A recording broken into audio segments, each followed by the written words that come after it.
Hello friends, எல்லோரும் எப்படி இருக்கீங்க? நாங்கள் நல்லா இருக்கோம். இன்றைக்கி நம்ம ஒரு குழம்பு வகை தான் பார்க்க போகிறோம். என்னென்னா பச்சை மொச்சையும் கத்திரிக்காயும் போட்டு புளிக்குழம்பு. அதை எப்படி செய்யலாம் அப்படின்னு பார்க்கலாம். இப்போ நான் பச்சை மொச்சையை வேக வச்சுருக்கேன். கத்திரிக்காயை லேசாக வதக்கி வச்சுருக்கேன்.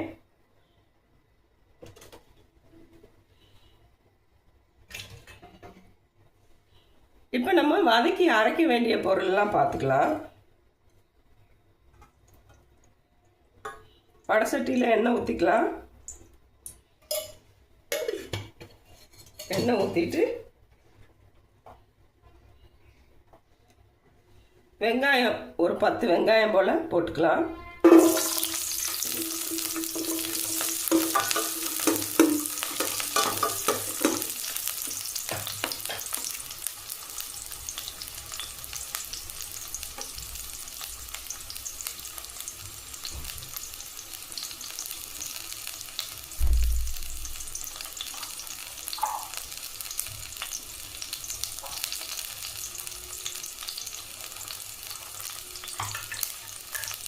ஒரு 5-6 பூண்டு பல் போட்டுக்கலாம்.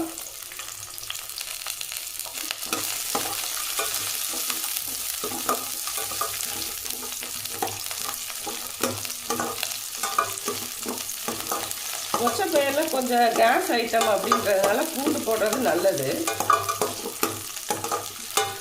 அதனால் பூண்டு கொஞ்சம் போட்டுக்கலாம்.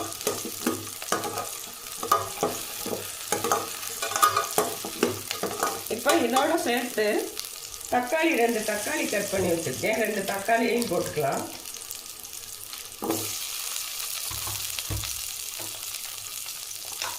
இது எல்லாம் இப்போ நல்லா வதங்கட்டும்.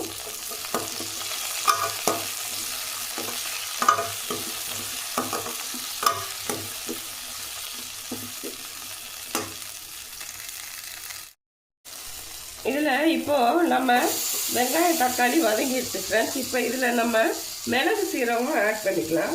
மிளகு ஆஃப் டீஸ்பூன் ஆட் பண்ணிக்கலாம். அடுத்து ஜீரகம் ஆஃப் டீஸ்பூன் ஆட் பண்ணிக்கலாம்.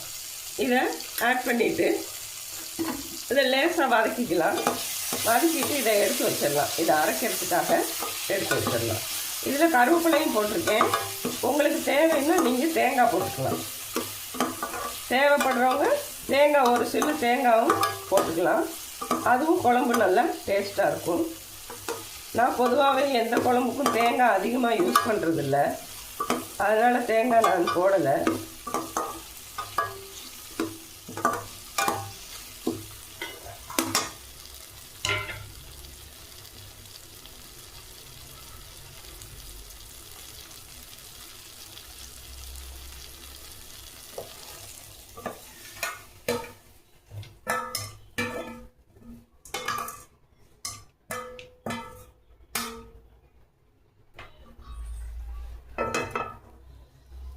இப்போ நம்ம குழம்ப தாளித்து விட்டுக்கலாம்.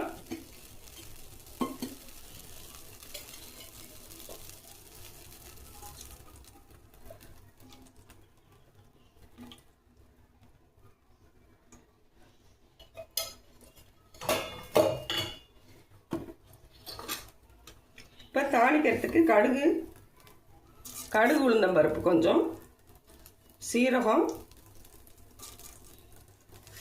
வெந்தயம் ஒரு 10 வெந்தயம் போட்டுக்கலாம். போட்டுட்டு தாளிச்சுக்கலாம்.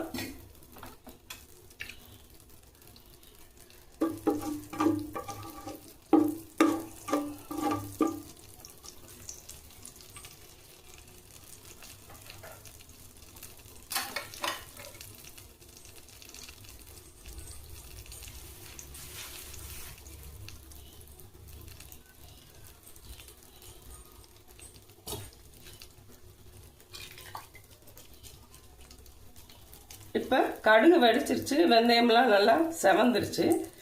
இப்போ இதில் கொஞ்சம் கருவேப்பிலை போட்டுக்கலாம்.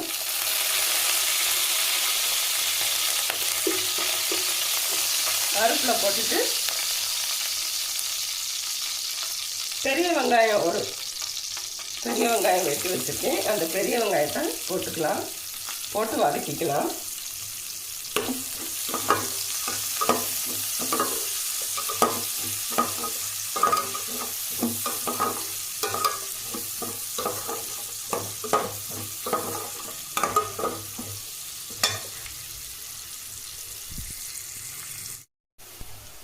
இப்போ வெங்காயம் வதங்கிடுச்சு. இப்போ இதுலேயே பொடியையும் போட்டுக்கலாம். பொடியை போட்டு லேசாக வதக்கிக்கலாம்.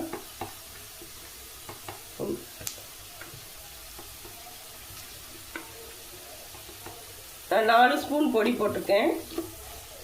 லேசாக அந்த எண்ணெயிலே வதக்கிக்கலாம் பொடியையும்.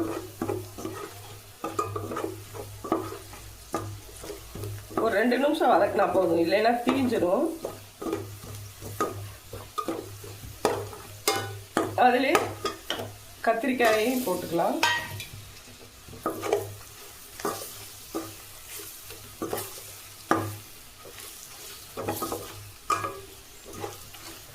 கத்திரிக்காயையும் லேசாக வதக்கிட்டு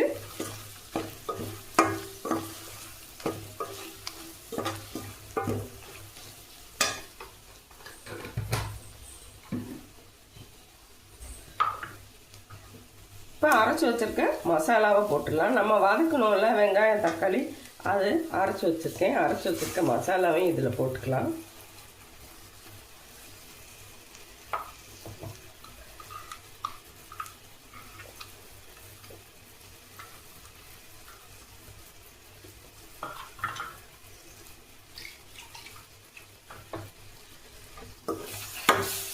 அதையும் லேசாக 2 நிமிஷம் வதக்கிக்கலாம்.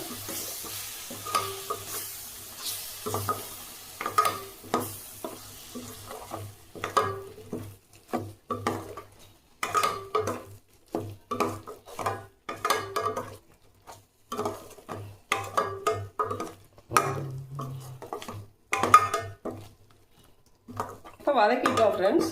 நம்ம இதில் இப்போ வேக வச்சிருக்க மொச்சப்பயிரை போட்டுடலாம்.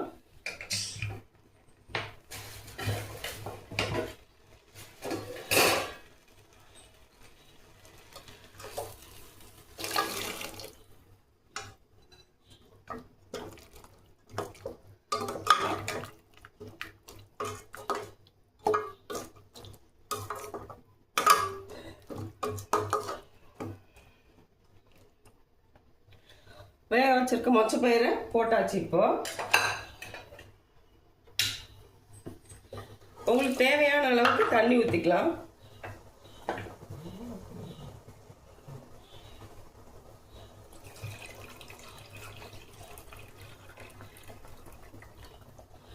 புளி வந்து ஒரு சின்ன நெல்லிக்காய் அளவு ஊற போட்டிருக்கேன். அந்த புளியையும் கரைச்சி அதில் ஊற்றிக்கலாம்.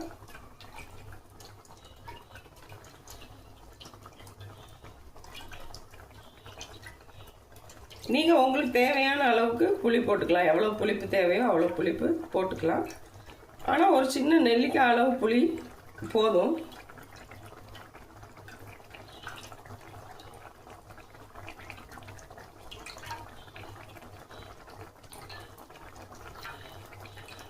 இப்போ புளி தண்ணியை ஊற்றிக்கலாம்.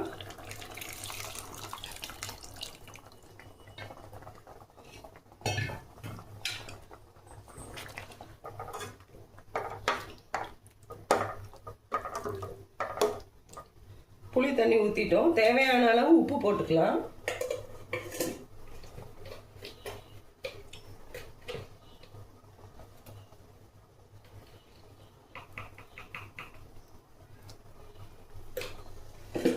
உப்பு போட்டோம்.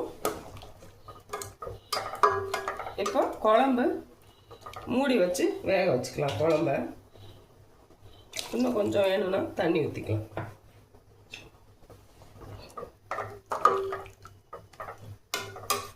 இப்போ குழம்பு கொதிக்கட்டும்.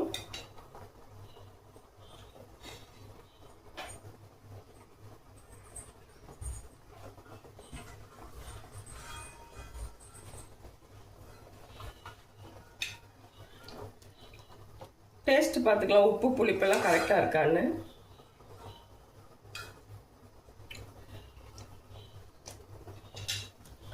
உப்பு புளிப்பெல்லாம் கரெக்டாக இருக்குது ஃப்ரெண்ட்ஸ். இப்போ மூடி வேக வச்சிடலாம். வெந்த பிறகு நம்ம குழம்பு ரெடி ஆயிரும். நம்ம குழம்பு இப்போ ரெடி ஆயிடுச்சு ஃப்ரெண்ட்ஸ். இப்போ எண்ணெயெல்லாம் தெளிஞ்சு மேலே வந்துருச்சு. இந்த ஸ்டேஜில் நம்ம குழம்ப ஆஃப் பண்ணிடலாம். ஆஃப் பண்ணிட்டா குழம்பு நம்மளுக்கு ரெடி ஆயிடுச்சு. Thank you friends. இந்த வீடியோ பிடிச்சிருந்தா லைக் பண்ணுங்கள், சப்ஸ்கிரைப் பண்ணுங்கள், ஷேர் பண்ணுங்கள். தேங்க்யூ.